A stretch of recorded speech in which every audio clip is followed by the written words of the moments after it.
नमस्कार दोस्तों हम देख रहे थे मनोविज्ञान के मॉडल पेपर। आज हमारा जो मॉडल पेपर रहेगा ये रहेगा 8 नंबर का टेस्ट है दोस्तों।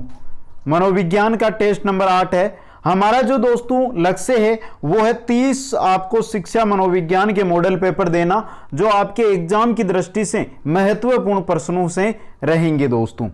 जो भी मॉडल पेपर रहेगा वो आपके एग्जाम के न्यू पैटर्न पर आधारित रहेगा और जो भी 30% हर मॉडल पेपर में रहेंगे वो परीक्षा की दृष्टि से बहुत ही इंपॉर्टेंट रहेंगे। इसलिए आप प्लेलिस्ट में जाके सभी मॉडल पेपरों को एक बार ध्यान से देखें और अंत में अपना स्कोर है वो कमेंट करें कि आपने 30 में से कितने क्वेश्चन यहां पे सही किए हैं। तो चलते हैं दोस्तों आज के मॉडल पेपर की ओर। एक बार सभी साथी इस वीडियो को शेयर जरूर कर दें और लाइक करें। नए साथी हैं वो चैनल को सब्सक्राइब कर लें। पहला क्वेश्चन आपकी स्क्रीन पे दोस्तों। क्वेश्चन है, पावलोव के अनुबंधन प्रयोग में केवल ध्वनि की उपस्थिति करने पर होने वाली अनुक्रिया को कहते हैं अनानुबंधित प्रक्रिया, अनुबंधित अनुक्रिया, अव्यक्त अनुक्रिया, एदर्शे अनुक्रिया। क्वेश्चन क्या है, पावलोव का जो अनुबंधन प्रयोग है उसके अंदर ध्वनि की जैसे ही प्रस्तुति या ध्वनि को उपस्थित किया जाता है तो उस पर जो अनुक्रिया होती है उसको क्या कहा जाता है? क्या कहा जाता है? अनुबंधित अनुक्रिया। ऑप्शन बी आपका यहां पे सही रहेगा। मित्रों 30 के 30 क्वेश्चन आपको अटेंड करने हैं और 30 क्वेश्चन होने के बाद आपको अंत में कमेंट करके बताना है 30 में से आपने कितने क्वेश्चन यहां पे सही अटेंड किए हैं। चलते हैं नेक्स्ट क्वेश्चन की ओर। क्वेश्चन नंबर 2, अधिगम जिसके बिना संभव नहीं है वह है। अधिगम किसके बिना संभव नहीं है? ऑप्शन है आपके प्रेरणा, शिक्षक, पाठ्यपुस्तक, निर्देशन। तो सही आपका रहेगा यहां पे ऑप्शन ए दोस्तों। अधिगम है जो अभिप्रेरणा या प्रेरणा के बिना संभव नहीं होता है। नेक्स्ट क्वेश्चन में चलते हैं। क्वेश्चन नंबर 3, व्यक्तिगत विभिन्नता के आधार पर शिक्षा देने हेतु निम्न में से कौन सा विकल्प उपयुक्त है? यहां पे क्वेश्चन को ध्यान से पढ़ ले। व्यक्तिगत विभिन्नता की बात की जा रही है। अब ऑप्शनों में चलते हैं।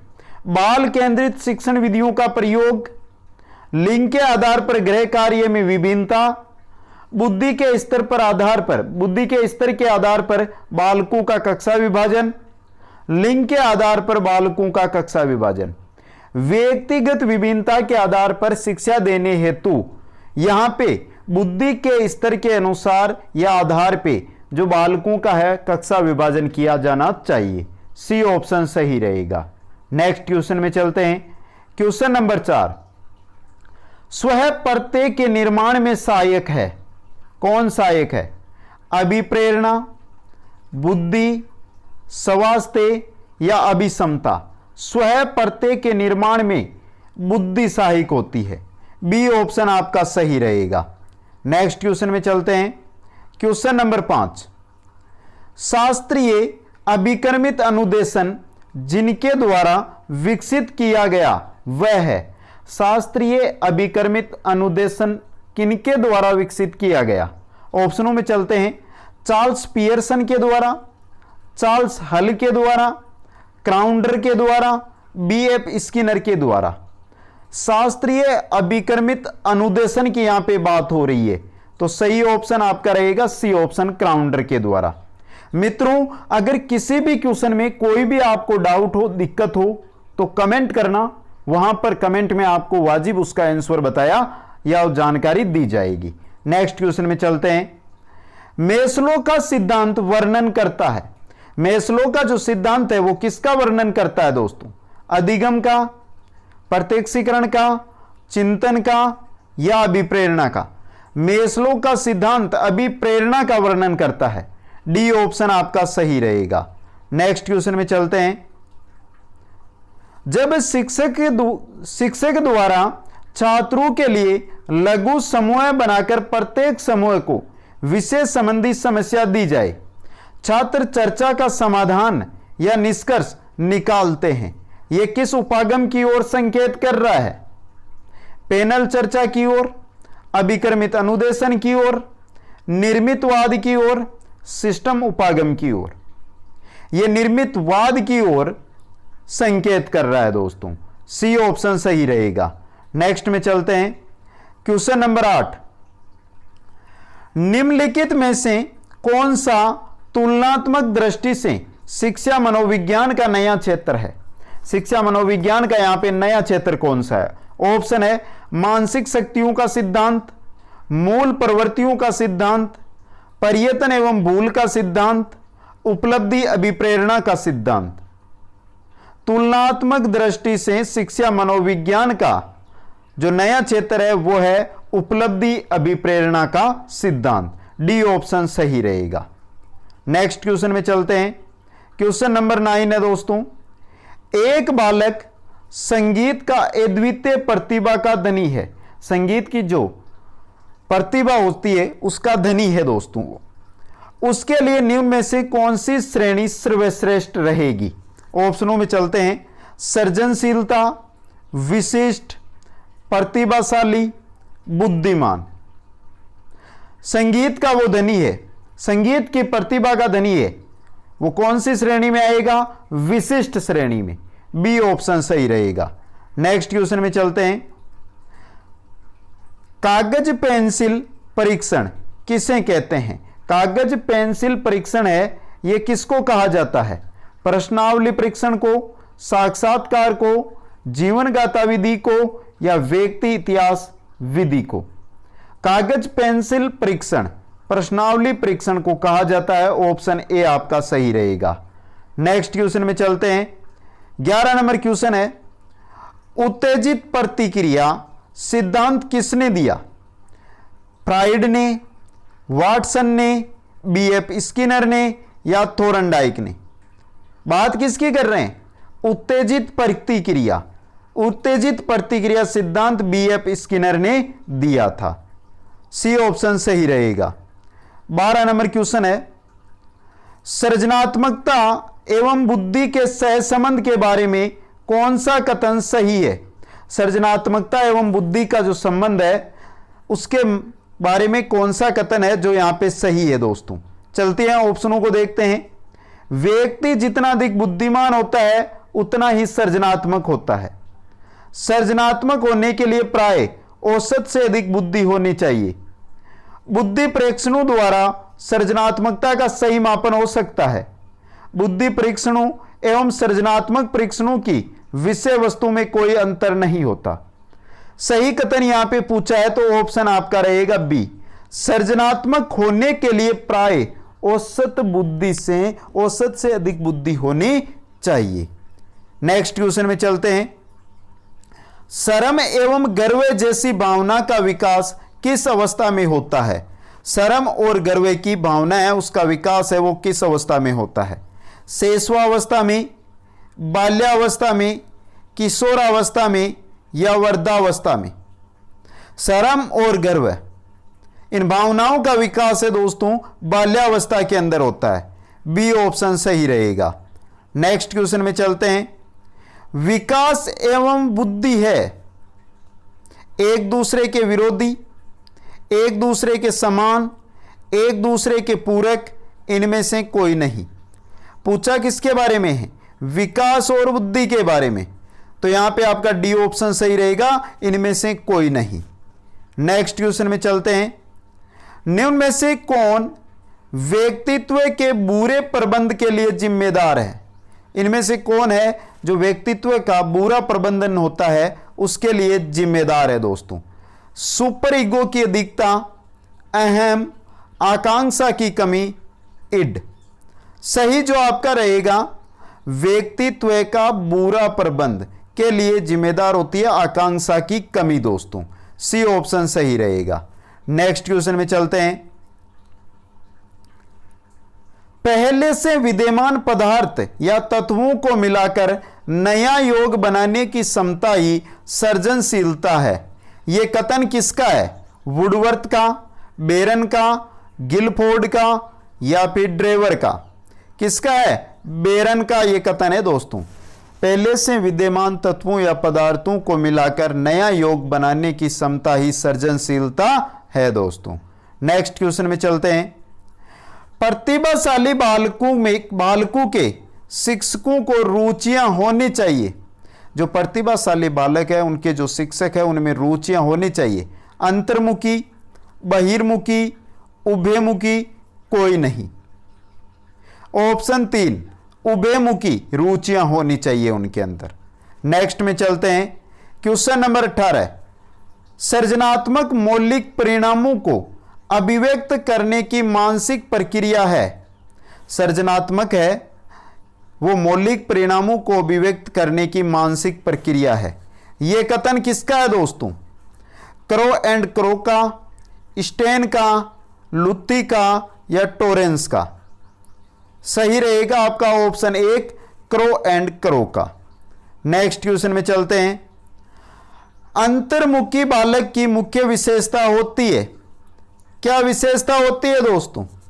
देखिए, कक्षा में सभी से मेलजोल रखता है, पाठ्य सहगामी क्रियाओं में भाग लेता है, एकांत में रहकर कम बातचीत करने वाला होता है। उपर्युक्त सभी अंतर्मुखी की विशेषता होती है एकांत में रहेगा, कम बातचीत करेगा। तो एकांत में रहकर कम बातचीत करने वाला होता है। नेक्स्ट क्वेश्चन में चलते हैं। अचेतन मन का अध्ययन किया जाता है किसके अंतर्गत? प्रक्षेपी विधियों द्वारा, अवलोकन विधि द्वारा, साक्षात्कार द्वारा, आत्मकथा द्वारा। अचेतन मन की बात हो रही है तो प्रक्षेपी विधियों के द्वारा अचेतन मन का अध्ययन किया जाता है। नेक्स्ट क्वेश्चन में चलते हैं। अभिवृद्धि एवं विकास की प्रक्रिया प्रारंभ होती है कब से? जन्म के बाद, शैशवावस्था से, गर्भाधान से, उपरोक्त में से कोई नहीं। अभिवृद्धि और विकास की जो प्रक्रिया है, दोनों की बात हो रही है। अभिवृद्धि हो और विकास हो, इन दोनों की जो प्रक्रिया है वो गर्भाधान से प्रारंभ हो जाती है। सी ऑप्शन सही रहेगा। नेक्स्ट क्वेश्चन में चलते हैं। 22 नंबर क्वेश्चन है। वाटसन के अनुसार शैशवावस्था से सीखने की सीमा और तीव्रता विकास की और किसी भी अवस्था की तुलना में अधिक होती है। इस कथन को ध्यान में रखकर शैशवावस्था में शिक्षा के आयोजन हेतु निम्न में से कौन सी क्रिया निषेध होनी चाहिए? ऑप्शन देखिए। आत्मनिर्भरता का विकास, जिज्ञासा संतुष्टि, मूल प्रवृत्ति दमन, क्रिया द्वारा सीखना। ऑप्शन सी, यह क्रिया निषेध होनी चाहिए। मूल प्रवृत्ति का दमन, कभी भी कोई प्रवृत्ति का दमन नहीं करना चाहिए। नेक्स्ट क्वेश्चन में चलते हैं। निम्नलिखित में से सीखने के लिए अभिप्रेरित करने का सबसे उपयुक्त तरीका कौन सा है? सीखने के लिए आप अभिप्रेरित करना चाहते हैं तो उपयुक्त तरीका कौन सा रहेगा? ऑप्शन है दंड का लाभ, पुरस्कार का प्रलोभन, यह बताना कि प्रकरण बहुत महत्वपूर्ण है, बच्चों के अनुभव से जुड़ना। अभिप्रेरित करने के लिए बच्चों के अनुभव से जुड़ना जरूरी है दोस्तों। डी ऑप्शन सही रहेगा। नेक्स्ट क्वेश्चन में चलते हैं। एक बालक जिसकी उपलब्धि 6ठी कक्षा तक अच्छी थी, 7वीं कक्षा में उसकी उपलब्धि बहुत कम रहने लगी। बालक है मंदबुद्धि, धीमी गति से सीखने वाला, शैक्षिक दृष्टि से पिछड़ा या मूढ़? पूछा क्या है? एक बालक है जिसकी उपलब्धि 6ठी कक्षा तक तो अच्छी है लेकिन 7वीं कक्षा से उसकी उपलब्धि बहुत कम रहने लगी है, मतलब बालक शैक्षिक दृष्टि से पिछड़ा हुआ है। सी ऑप्शन सही रहेगा। नेक्स्ट क्वेश्चन में चलते हैं। मैकडूगल ने व्यक्ति के 14 संवेग माने हैं, उनमें से सबसे महत्वपूर्ण माना जाता है कौन सा? आत्माभिमान, बे, दया, आत्मसम्मान। सही रहेगा ऑप्शन बी। दोस्तों एक क्वेश्चन यह भी बनता है कि 14 संवेग किसने माने थे व्यक्ति के? मैकडूगल ने। तो याद रखना है। तो इनमें से जो सबसे महत्वपूर्ण माना जाता है वो माना जाता है भय को। नेक्स्ट क्वेश्चन में चलते हैं। एक बालक सामान्य वस्तु से नए नए उपयोग करता है, यह क्या दर्शाता है? सृजनशीलता को, प्रतिभा को, कलात्मकता को, नटखटता को? बालक है सामान्य वस्तु से नए नए उपयोग कर रहा है, मतलब उसकी सृजनशीलता को दर्शा रहा है। ऑप्शन ए सही रहेगा। नेक्स्ट क्वेश्चन में चलते हैं।